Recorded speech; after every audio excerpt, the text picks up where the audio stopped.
Hoy traigo al canal el libro de Nazaret Castellanos, que no es alguien que venga del mundo del desarrollo personal, sino que es una neurocientífica de las de laboratorio de verdad, ¿no?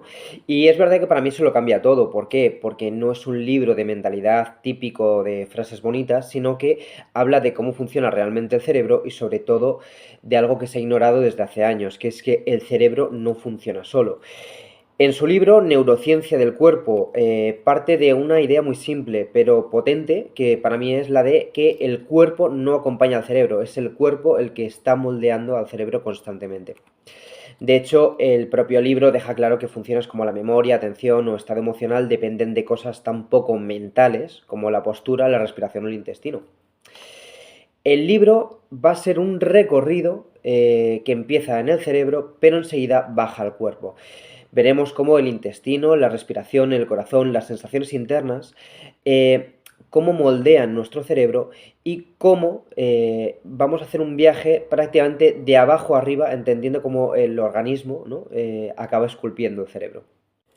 Vamos a ver la primera parte, el cerebro. El cerebro no funciona por neuronas aisladas, sino que funciona por redes que se sincronizan.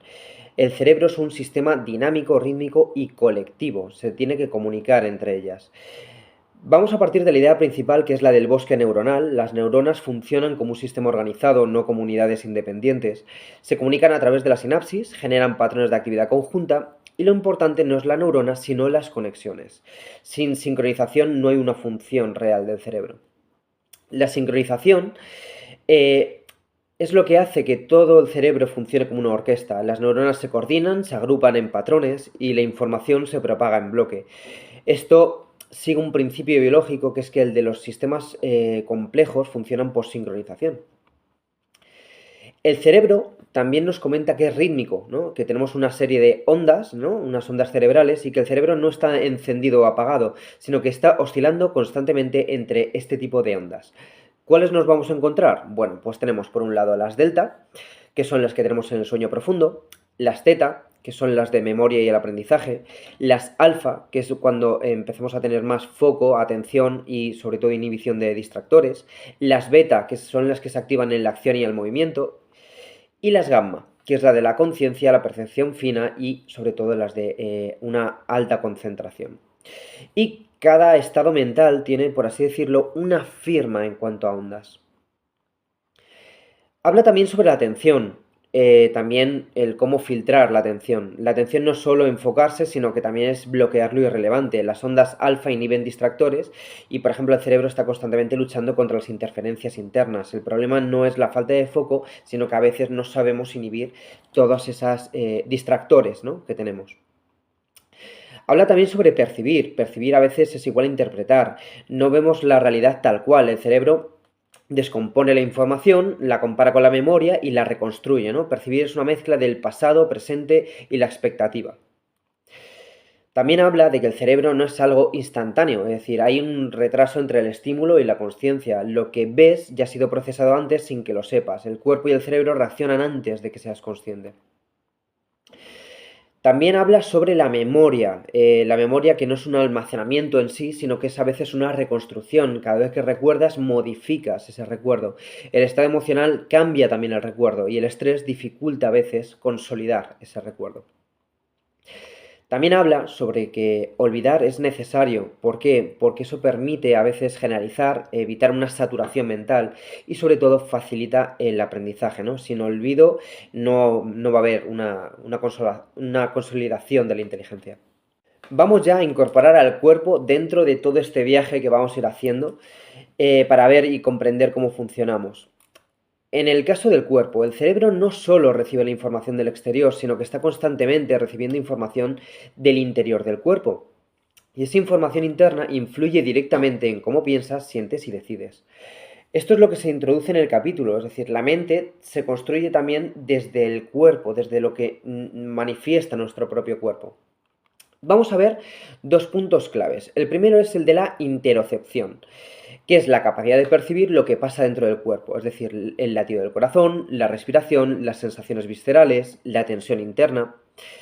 No todos percibimos igual nuestro cuerpo y eso tiene unas consecuencias. Cuanto mayor interocepción tenemos, mayor regulación emocional y cuanto menor interocepción, más reactividad y desconexión.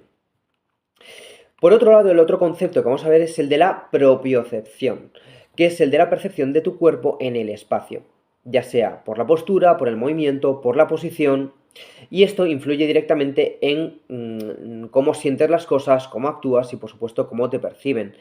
El cuerpo expresa lo que eres y también lo genera, ¿no? El cuerpo entra en la mente. El cerebro construye la mente usando señales del cuerpo. No es solo pienso, siento, sino que siento y a veces pienso. El ejemplo directo es el de los cambios fisiológicos que cambian directamente nuestras emociones o cómo nuestra postura a veces puede cambiar nuestro estado emocional. Por tanto, esa dirección no es única, sino que es bidireccional, ¿vale? El cerebro nos manda señales y el cuerpo también nos manda señales y las interpretamos. El error histórico que hemos tenido durante años es que se ha ignorado muchas veces el estudio de solo se ha estudiado la cognición, el pensamiento y los procesos mentales, dejando fuera, que ese ha sido el gran error, dejando fuera todas las señales del cuerpo.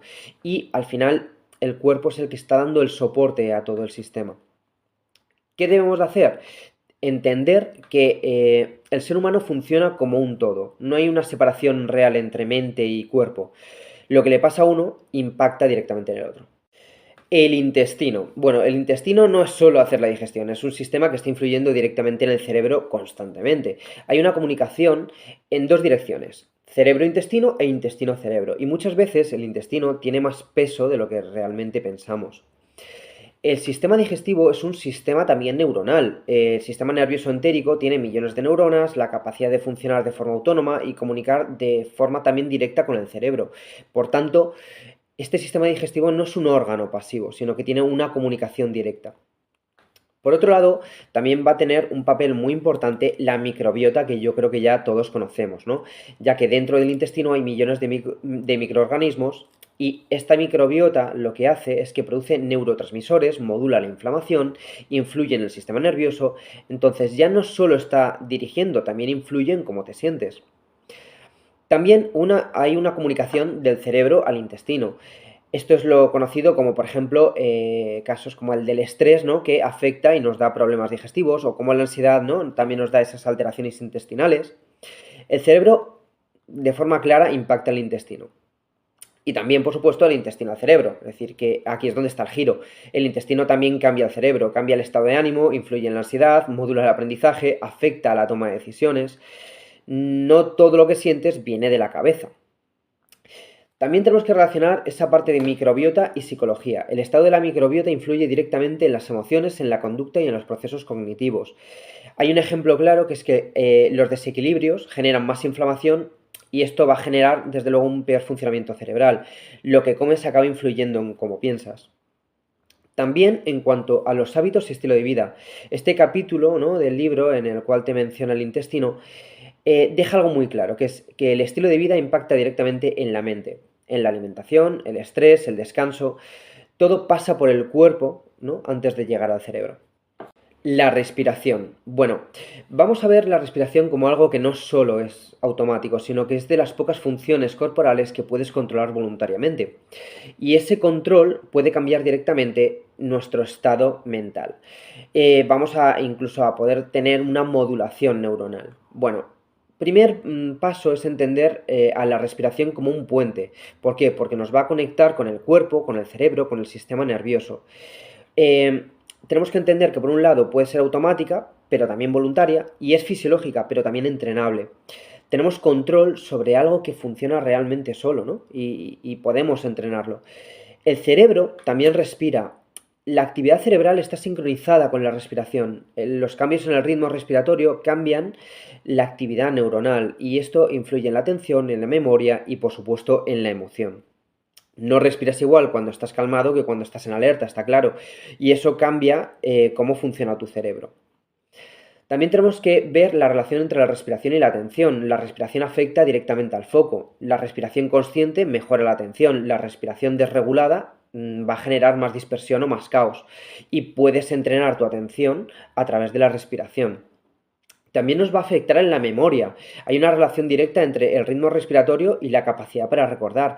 La forma en la que respiras influye a veces en cómo estamos codificando esa información. La relación entre la respiración y la emoción, también importante, porque esto parece evidente, ¿no? Pero al final cosas como que la ansiedad es igual, ¿no? A una respiración rápida y superficial. En cambio, la calma es una respiración lenta y profunda. Y puedes invertir esa dirección, ¿no? Cambiar la respiración va a cambiar la emoción de forma directa. La respiración consciente. Cuando haces la respiración voluntaria, activas circuitos específicos del cerebro, modulas el sistema nervioso, cambias el estado interno. Y esto que parece a veces placebo, ¿no? Es literalmente aplicar las cosas a la fisiología humana. La nariz, por otro lado, respirar por la nariz tiene un impacto directo en el cerebro. El olfato está conectado con la memoria y la emoción. No es lo mismo respirar por la nariz que por la boca, súper importante. Ahora vamos a ver el corazón y cómo esto vamos a verlo ya como una fuente de información que modifica literalmente nuestra modulación neuronal. El latido no es solo algo mecánico, sino que nos está enviando señales.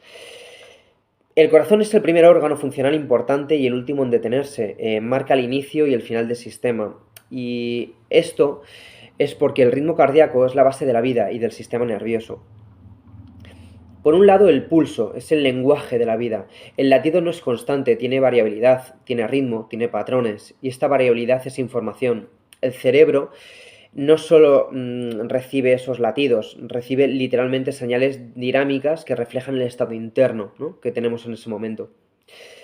El corazón y el cerebro tienen una comunicación directa. El corazón envía señales al cerebro y estas señales afectan a las áreas implicadas en la percepción y en la emoción.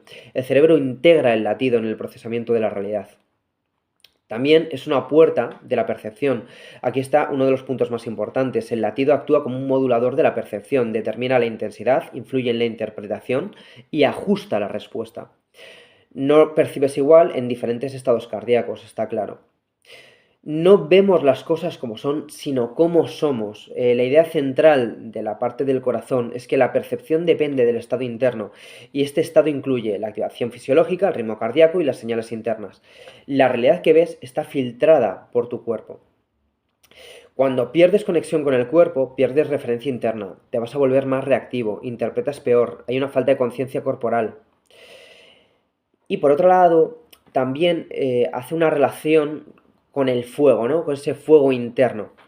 Ese fuego afecta directamente a esa activación interna, a la energía, a la intensidad vital. El exceso a veces es una desregulación, pero el déficit a veces nos va a implicar una apatía. El equilibrio del sistema interno va a condicionar nuestra experiencia.